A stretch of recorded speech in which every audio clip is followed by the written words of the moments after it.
Hi, it's Brett the Herbalist, and I'm here today to show you how you can detox and heal yourself. And we're going to talk about toxins in the environment and the way that toxins affect our body and make us unwell. And then we're going to talk about how you can heal yourself using diet, food, and herbs to detox and cleanse and trigger the healing process in your body. And it's based on the two books that I've done. One's called Cleansed and Cured, and how detoxing heals your body. And the other one's called Unconditional Energy Healing, the effortless self-healing method. And so I'm going to cover what would normally take a couple of hours or more in a presentation in 30 minutes. So it's going to be power-packed, condensed, and we're going to give you a ton of information that's going to empower you to take the next steps on your healing journey. All right, so what I'm going to do is share a PowerPoint. I'll drop into the corner and I'll share my screen with you and we'll get started. All right, so here we go. Just a little bit about me. I'm a medical herbalist. Actually, I had over 25 years of practice, and I've had shops, retail stores, developed health products, and also written a few books. And I've been president of the New Zealand Association of Medical Herbalists at one stage a couple of years ago. And I've just, over the years, seen so many people go through our program, 125,000 in fact, that we've been able to develop an understanding of how toxins affect us, how the detox and foods and cleansing diets heal your body, and how that healing process takes place. And so what I thought I'd do today is we'll go through quickly. This is going to be rapid fire all the way through, all the toxins that we get exposed to, and what the oldest health secret in the world is, and how you can heal yourself, and how you can trigger that healing process very, very quickly in the body.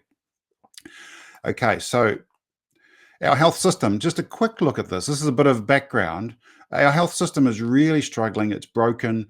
The waiting lists are getting longer and longer. I don't know if you've had that experience, but if you ever get involved with the health system, you can be put on waiting lists for months and months and months while your condition continues to deteriorate. So there's no real immediate help. And there's also no preventative care. They do call it a primary healthcare system, but most of us use it as a disease care system. In other words, we go to the doctor when we get sick, or we end up in the hospital when there's an emergency. And those are the two main ports of call with the health system. And as you know, especially men are the worst. They particularly wait until they have a tragedy or a heart attack or some kind of emergency before they start looking at their health. The health system's based on the prescription model.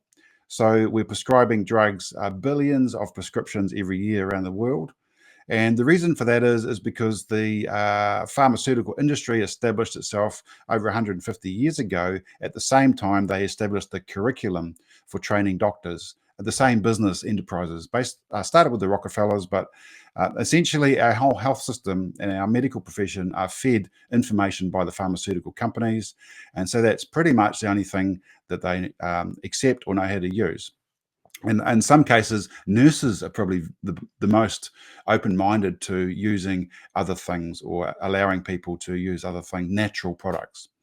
So second port of call is surgery, of course, and that's when, poor diet, bad lifestyle, prescription drugs, wrongly prescribed, and we can end up in hospital. So essentially this model fails, and it is failing around the world. It's costing us an arm and a leg. Every citizen and every country is paying for this. And yet the mainstream medical and governments don't acknowledge traditional healing and herbal medicine practices around the world, which they should, and they should be included. We won't go into that much more, but yeah, it's mainly big business problem behind the scenes, and there's really no way that they can patent plants, and so that's the problem. And there's no real money in it because we can access the plants ourselves if we learn how to use them, and that's what I'm going to share with you today. So the first and foremost, this is a big thing that I'll come back to at the end, is we must remember that the secret, the ultimate secret, the biggest and most important, crucial thing to remember is that healing is pure and healing is simple. And so when things are left to their own devices in nature, for example, we know when we had lockdowns during the pandemic, is nature started to recover very quickly. As soon as things are left alone and not interfered with by human intervention, they start to heal and they start to recover. And it's exactly the same with us. Our healing is based on this purification, simplicity, and we'd just like to have space. Think about it. We go on a holiday, we take a day off. In fact, really good example is sleep. When we stop, when we do nothing, when we simplify it right down, we start to tap into this healing energy that's within us. And so you can see this example here of an energy within us. Now, call it what you will, but traditions around the world have called it various things, and life energy, life force, chi in Chinese medicine, prana in Ayurvedic medicine, ether in traditional Roman Greek herbal medicine. And they all work around the same principle of balancing the elements, balancing the energies, and allowing this energy to flow. It is within us, and this is another crucial thing to remember. The healing power really lies within you. And there are some external things you can use, but ultimately 90% of this power comes from tapping into this energy within yourself. And we're going to explain how the herbs and the healing and the detox process triggers that to happen shortly. So what's the biggest health crisis in history in the world today? It's not a pandemic. It's not even infectious disease. It's not things like malaria or cholera or Ebola or any of those things. It's a systemic and you would call it an insidious disease that creeps up on the most affluent people in the world, in the most abundant societies where there's most abundance of all the things that we shouldn't be over consuming. And so this leads to the leading cause of death, which is heart disease. The biggest killers include cancer, and you'll see here at the top of this chart, we've got cancer at 8.2 million. But below that, this is per year deaths annually. We've got heart disease and stroke. Now, those two are both cardiovascular diseases, of which there's over 14 million. So by far the biggest cause of death is heart disease. Then you've got COPD, respiratory tract infection. And so this could include viruses of the lungs, tracheal and bronchial lung cancer. So those three there are lung diseases, and you can see that adds up to another 7 million. So we're up here with cancer, with lung disease, and heart disease, we're up here somewhere. So those are the three biggest killers, and it's worth remembering that because there is a connecting factor, and it's this connecting factor that is often overlooked by our mainstream medical profession. They do sometimes look at it, but not in enough depth or detail to actually make the changes necessary to steer us away from these causes of death. And the connecting factor is called metabolic syndrome. And a quarter of the world's adults have this. And in fact, in the most developed countries, it can be 30 to 40%, so much higher than this. And metabolic syndrome is a cluster disease. So it's not a disease in and of itself as one thing, but it's when your metabolism becomes diseased. So that's why it's called metabolic disease or metabolic syndrome. It goes by both names. But essentially what it means is the body's metabolism or chemistry, biochemistry. So the body's biochemistry, which is all the little chemical reactions that take place all through our bodies, are our metabolism. And so when this metabolism becomes imbalanced, and these are the most common factors that are recognized as symptoms of metabolic syndrome, is cholesterol imbalances, blood pressure, high blood sugar or blood sugar imbalances, and abdominal obesity. So these four things make up metabolic syndrome. And when you have two or more of them, then you're classified as having this metabolic disease. And it was the most common underlying factor during the pandemic. It's the most common underlying factor when you connect the leading causes of death being cancer and heart disease and lung disease. And we'll connect the dots with these things. But basically, underlying the leading causes of death, the most common situation is metabolic syndrome. So in other words, if you can reverse metabolic syndrome, then you can prevent or waylay those causes of death as long as possible. And look at what's happening to our children. This is between 2012 and 2017, we had a 10% rise in childhood obesity. And it's particularly more common in the lower socioeconomic groups and certain ethnicities based on diet and lifestyle, of course. So This is how it all connects back to leading causes of death. And of course, the hospital queues, most of these conditions that we see here are also related to metabolic imbalances, digestive inflammation, relating to toxicity.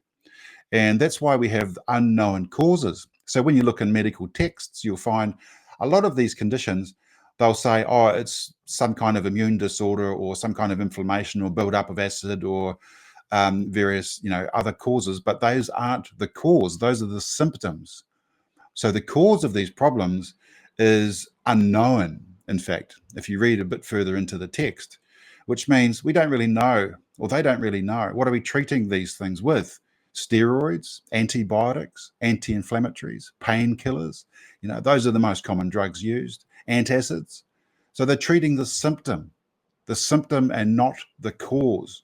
If you treated the cause of the problem, then you don't need the drug anymore. And the drug industry doesn't have a business. So this is another interesting way to look at it. If we actually identified the causes and dealt with the causes, we would have a lot less people dying early. And by dying early, I mean dying in their 50s and 60s, or even their 70s, with heart disease, stroke, cancer, diabetes related issues, and obesity related issues. So such as kidney failure, lung conditions, and so on. So you can see all of these things are linked. And what are we doing about it? What is the media and the health system telling us to do? Take prescription drugs or get an operation. And if you suggest something like maybe some herbs or some nutrients or going on a cleanse, you probably get laughed at. And so that's why I'm doing what I'm doing here today, is to show you that this is bad practice, bad medicine, bad science, and the health system is failing us and letting us down. Prevention is the secret. It's far better than cure. Trying to go to the health system when you're sick and expect a cure doesn't really work. All you do is you get a drug for a symptom while the underlying disease condition continues long term. And so we get sicker and sicker and sicker. We may be living longer in general as a population, but we're living longer, sicker for longer, not healthier for longer. So this is the next part of the presentation. And as I'm saying, this is going to go through rapid fire. So if you want to look into this further, you can always look at the QR code there, go to our website. This is where you can do the toxin calculator. So see this little QR code in the corner here. That'll take you to the toxin calculator, and you can start to estimate what your toxicity level might be. It's a crude calculation. It's really just adding all things up and giving you a percentage, but you can use that to guesstimate where you might be on the scale of toxicity and how urgent it is to do a cleanse. But let's look at the toxins now. So I'm sure we know that toxins affect us. I mean, we see, air pollution around the world affecting people in a respiratory fashion, which is well known as toxins. But think about other things like smoking, drinking, vaping, alcohol. Those things we know can cause serious health conditions over a prolonged period of time. So these toxins don't necessarily affect us on day one or week one or year one, but it could be 10, 20, 30 years down the line when we get this serious health condition that is related to toxicity. And let's just talk a little bit about these categories. There's the three main categories: the environmental toxins. So these are the ones that come in from outside the body, that it's things that we can't always control so well. Then we've got the ingested toxins. Now, the ingested toxins we can do a lot about. We can really control what we put in our mouth. And these are the ones that really interrupt our metabolism. And so this is probably the biggest area we're going to focus on today. Mental and emotional toxins, mind-body manifestations. So it's like the placebo effect, but it's called the nocebo effect. This is also something we can do a lot about. I'm not going to go into that a lot today. I'm going to focus on a little bit on the environmental, mostly on the ingested toxins. So let's start with environmental. So we've got all these chemicals that are allowed to be used in our health products. Sorry, not our health products, our household products, such as cleaning agents, air sprays, deodorizers, But the ones to note here at the bottom in particular, slip forward. The one to notice here at the bottom in particular is cleaning agents, cosmetics, and body care. So particularly the ones that we put on our body. So these can be very toxic over a prolonged period of time. The amount of chemicals in these products is insane if you read the labels. And anything that's unnatural, that's not natural to the human body, will become toxic over time. And any chemical or compound that's been altered in a lab to go into a cosmetic or body care product is going to eventually cause disruption to your immune system, and they become carcinogenic. So look out for these things. Simplify and purify is the secret. So I recommend using things like, for example, coconut oil or aloe vera on your skin, your hair, cleaning the house with things like vinegar, baking soda, stuff like that. So really, really simplify it down. Air pollution, there's an interesting statistic here that air pollution has the same pattern of causes of death as what we saw earlier in the causes of death. So you can see how there's a strong correlation between air pollution and causes of death. Interesting how it has heart disease and stroke as the top two, above lung diseases. These connected with pollution, air pollution. Fascinating. And then we've got our water supplies. So we all know that our water supplies aren't as pure as they should be. We know that the pipes and the slag and the solvents used in putting the system together, the chlorine they use to kill the bugs is not good for the kidneys and bladder. It's actually connected with kidney bladder cancer. Fluoride, we know that there's toxicity occurs with fluoride over time, and the heavy metals. And also another thing you can pick up in waterways is parasites, especially if you're getting water from a bore, or you're getting water from a stream, or you get into water a lot. But also parasites come from these can be toxic in a sense in your body, the parasitic infestation from cats, dogs, pets, children coming in and out of the house with dirty hands and feet. So the parasites are airborne. I highly recommend a parasite treatment, and it's a big part of the cleansing that we do, not only to control worms and infestations with bacteria, but also candida, yeast, overgrowth in the body. So it's also very good to work in this area, and we do focus on this with our detox program. Then you've got chemicals and sprays that are used in industry and farming. Now these are environmental, but they also get onto the food and into the food supply chain. And we know that this is, there's been tests that shows 70+% of produce in your ordinary supermarket is covered with pesticide sprays at allowable levels. So there's allowable levels of toxins. And the reason there's allowable levels is because they'll say that that particular toxin is not going to cause a disease process in your body at that level. But what they forget to allow for is the fact that you've got multiple toxins going into the body, and a cocktail of many toxins going into the body. And so this causes an overload over time. So just something to remember. Roundup is the most common weed spray that's used, and that can be toxic. There's been cases of cancer proven with weed sprays. And here's some of the symptoms of external toxicity or environmental toxicity.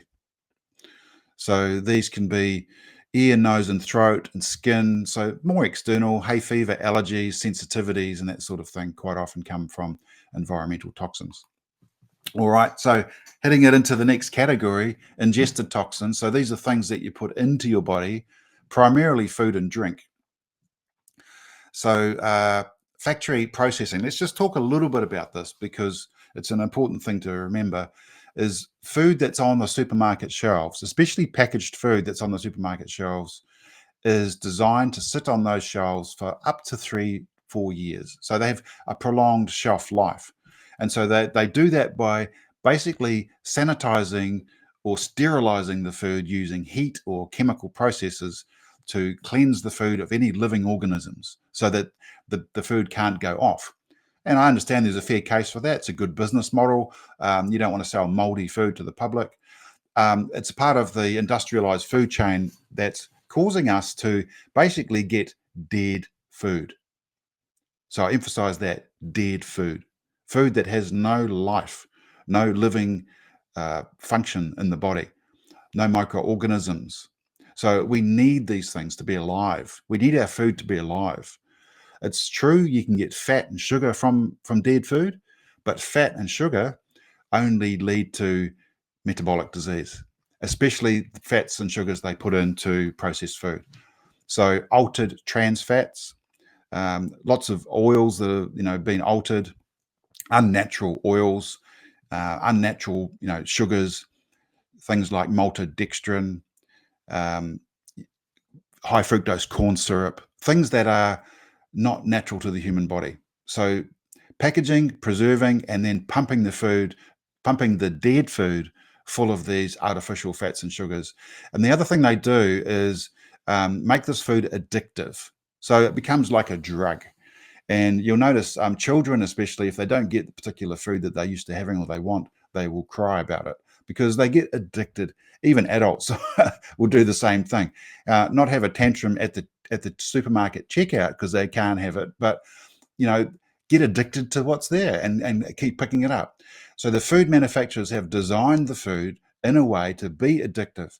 So this is not just the fats and sugars, which are rapidly taken up into the bloodstream to give us a hit, but the chemical additives, flavorings, chemicals, and other artificial substances that are designed to get us addicted emotionally and mentally to the food. So this is a downward spiral when we get into this food addiction. And here's the real meaty study that I really love to share. It's called the Harvard study about ultra processed food. And you'll see I've highlighted there, they studied 45,000 adults for over 45 years old for 9 years. And they found there was a direct link between the intake of processed food and early death from all causes, but especially cancer and heart disease. Does that ring a bell? Cancer and heart disease. These are the two biggest killers on the planet. And there's a direct link between early death from cancer and heart disease and processed food, which 80% of our supermarket is full of. So if your trolley's full of processed food, you're basically, heading for early death from all causes. Frightening, isn't it? But even more frightening is these foods include bread, breakfast cereals, instant noodles, processed meats, sweets, chips, and sugary drinks. So the more processed the food is, and bread these days is highly processed food, and so is breakfast cereal and noodles, highly processed food. So you're far better off having something that's made. If you're having bread, get some sourdough from a bakery that's made by hand, naturally. If you want to have cereal, have some rolled oats or something, or make your own, I would avoid noodles and pasta and processed carbs as much as possible. So there's just a really good study that I think is a shocker. The other one is that acidity in the diet is almost promoted by the way we promote our foods. So the things that cause acidity are protein foods, and a high protein diet is having a lot of meat, eggs, nuts, cheese, and also acid forming food is sugar and coffee and alcohol, processed carbohydrates and processed sugary foods. So they all cause acidity to build up in the body. And you can guarantee that most of us in today's westernized diet society have got an acid forming diet, an acidic diet. And an alkaline diet is the complete opposite. It's fresh fruit and fresh vegetables. That's an alkaline diet. And cancer loves an acid body. So we end up with acidity in the body. The acidity accumulates in the tissues, not in the blood. It can't accumulate in the blood. So it gets pushed into the tissues. And we end up with these things. So aches and pains, joint pains. You can get acid reflux. Osteoporosis and kidney stones occur because the body dumps calcium and magnesium out of the bone matrix in order to try and buffer the acid, because those are the alkaline buffering minerals that buffer the acid in your blood and in your tissues. So you can end up with calcification, demineralization of the bones, and also, again, acidity causes cancer. So it's strongly linked to cancer. Cancer thrives in an acidic body. So you want to alkalize your body, and that's also a big part of the detoxing process. So here's the liver. Let's just talk quickly about liver function. The liver is central to your whole entire body's hormonal system. It's linked to all systems in the body hormonally. So your blood sugar, your fat metabolism, muscle growth, brain function, sex hormones, adrenal hormones, thyroid hormones, and pituitary hormones. So your liver is a central endocrine, and it's the largest and most central endocrine gland in the entire body. So we need to protect our liver. Our liver receives all the nutrients from our food, but it also has to break down all the chemicals and toxins. So if our liver is overloaded, we lose control of our metabolism. And here's a quick list of the food toxicity symptoms, mostly digestive symptoms related to inflammation of the bowels, acid reflux, allergies, headaches, inflammation, and then there's gout, obviously the acid-related symptoms there as well. So we can do a lot by changing our food. And so if you wake up feeling like this and you haven't been partying all night, then it's probably toxicity of another form. And so that toxicity of another form we've just outlined for you is usually from one another of those sources. And there's the QR code for the toxin calculator. If you haven't already got that, highly recommend going there, having a look, going through the list and ticking off the toxins that you may or may not have in your environment, and just see what percentage you get. You'll also get a link at the bottom of that to a detox program calculator, which will help you to figure out which detox program to use. So we're going to talk about the detox program and the process now. Just in summary, we've got this leading cause of death. We've got this metabolic disease epidemic worldwide. We've got metabolic toxicity and metabolic disease that leads to the leading causes of death, cancer and heart disease. And all the system is offering us, all they suggest we do is take lots of pharmaceutical drugs or get an operation, which is really a poison meets poison and meets more disease. It really invokes more disease processes to happen. As you know, pharmaceuticals get piled on top of one another until you get a cocktail of poisonous substances in the body, and you just slowly die in a toxic, soup, basically. That's the end result. I know sometimes we need pharmaceutical drugs, but I'm saying as a rule of thumb, we're best to avoid them and go and try to heal ourselves. So let's get back to the healing now. Health is, and it's all around the world, and all the traditions dating back thousands of years, that traditional medicine focuses on balancing the body and finding harmony with the environment. And as we mentioned earlier, the simplifying aspect of that, just leave things alone and they will heal, is the greatest rule that you could understand or learn about this process of healing. Is we've got this inner healing energy, and I've called it spirit here, but it's the life force, life energy, chi, prana, ether, whatever you call it. It's the healing energy that's available to us all deep within ourselves. It's a universal. It's always there, and all we need to do is tap into it. And you can see this inner to outward flow here. This shows the direction of the energy. It flows out through the physical body and radiates as heat. So ultimately, the more energy you've got coming through, the more heat you will radiate. The physical body here can be a barrier. So if the physical body is toxic, or if it's overloaded or congested, then the energy won't flow through. And what you'll get is you'll get a blockage between the flow of energy from the mind and the emotions out as metabolic heat. And so the emotions get bottled up. Somebody that's toxic can become very emotional, very stressed, or even mentally stressed. And we know this happens with toxins in the body. Drugs and alcohol are a great example. There's also this downward flow of energy that needs to take place. So this is from the top down. So the healing energy likes to go from the top down and into the ground. So it's a natural flow of electricity or electromagnetic energy through the body. But also the healing energy likes to go to the ground. So grounding when you're detoxing and cleansing is really important. Foot massage, spa baths, walking on the beach or in the trees, getting grounded, getting connected with nature, getting connected with the earth, getting connected in your own body is really important for healing. And a lot of people say they have an experience when they do a cleanse, of energy coming down upon them. They feel this wonderful light or lightness come to them, and an enlightened state can happen. And you can relate this to the traditions of fasting around the world in different religious circles, fasting and prayer, fasting and meditation, those sorts of things. So by opening the channel, by clearing the channel, we invoke the healing process in our body. And that triggers healing. So growth and healing. And it's a very simple concept to understand. When you get toxins out of the way, you open the channel for healing to take place, the healing energy and inner communication networks to connect and communicate properly. And that's the core function of the body's metabolism, is communication. Inner communication is this. So we talked about the hormonal system, the nervous system, all the organs and glands depend on good communication. So when you clear the channels, when you detox, you open up the channel for healing energy and communication to take place in the body. And this happens on a cellular level. So we'll share a bit more about that in a second.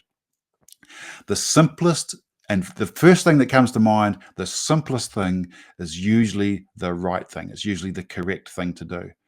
So I hope that's inspiring you a little bit to think about it doesn't need to be as complicated as it's made out to be.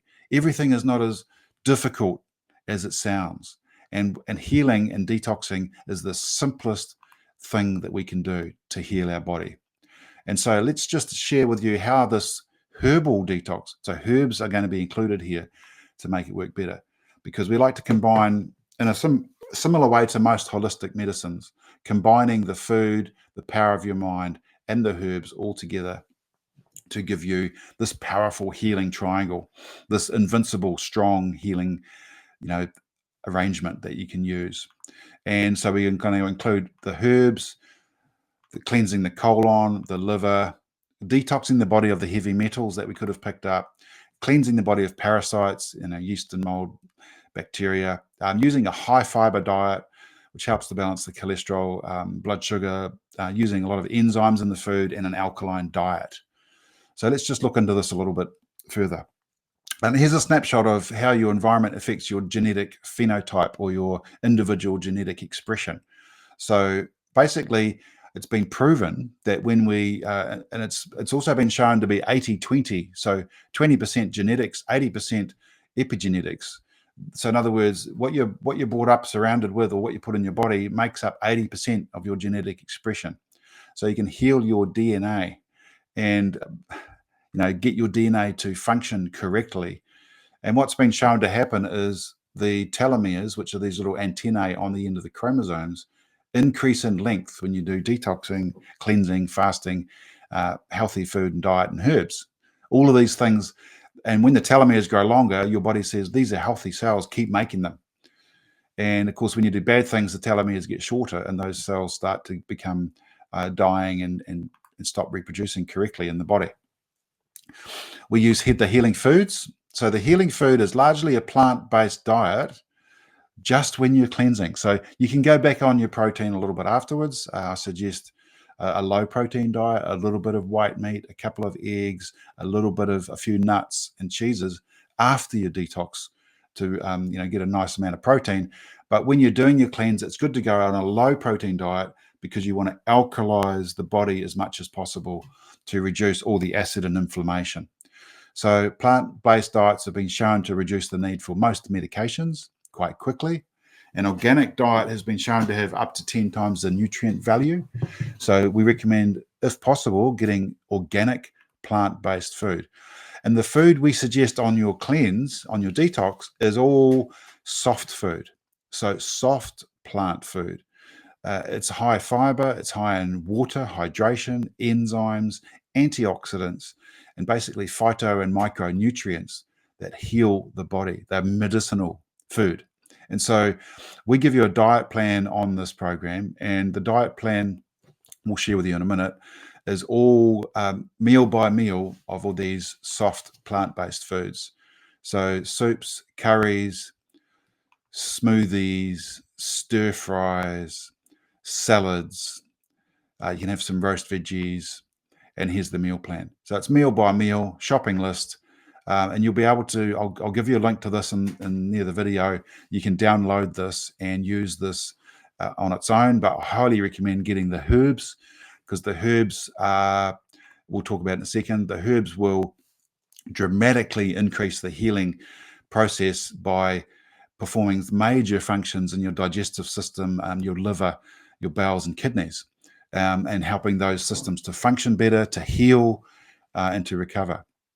And so what we do is, this is the detox program on the right with the capsules, and on the left there with the powder. So you've got both options, the powder or the capsules. And I'll come back and show you these in a bit more detail right at the end and how you do it. Basically, it's a high dose program. So you're using high dose herbal medicine. These are the herbs. So in the colon herbs, you've got psyllium, slippery elm, fennel, cascara, turkey rhubarb, cloves, black walnut, and wormwood. So that's an anti-parasitic as well as a bowel stimulant. You've got the digestive herbs, peppermint, fennel, ginger, cayenne, kiwi fruit, pineapple, papaya, and licorice. So these are all soothing and healing for the gut to help make the whole process comfortable as well. Then you've got the liver rebuilding herbs and liver function stimulants, milk thistle, dandelion, barley grass, golden seal, globe artichoke, cilantro, and chlorella. Those last two are in there for heavy metal detoxing. And then bulking fiber, laxative, prebiotic, psyllium, chia seeds, aloe vera, and slippery elm. So that provides good bacteria, food for the good bacteria in your gut. With the body cleanse, you use the powder for smoothies. And we do have a herbal slim. A lot of people like to use the slim or the body tune drinks as a follow-up to the program. And there's just a quick snapshot of all the conditions that I shared. So I'm just going to show you quickly on a bigger scale the products themselves. We also offer 100% satisfaction guarantee, which means that if the health conditions don't reduce or improve at all, or you're not satisfied with what we're claiming with the products, we do a satisfaction guarantee. So here's the body cleanse powder drink. You can see it's quite a substantial pot of powder. You consume this whole pot in 2 weeks. So it's what we call a mega dose, a heroic dose of herbal medicine. You get all 24 herbs in there, and all you do is you throw this into your smoothie twice a day, and that's your detox done. Well, you can do it with the capsules. You'll see that there's 4 bottles in there. Each one's got 120 capsules, and that comes with, so you get your 4 bottles like this, 480 capsules, detox user guide with the recipe guide in there, as well as that big meal planner that you can use to go meal by meal. So I hope that's been helpful, and it's given you some insights into what we consider the main cause of most common health conditions and the simplest and easiest way to heal them with food and herbs. I'm Brett Elliott, and it's been a pleasure talking to you today, and we look forward to talking to you soon. Take care.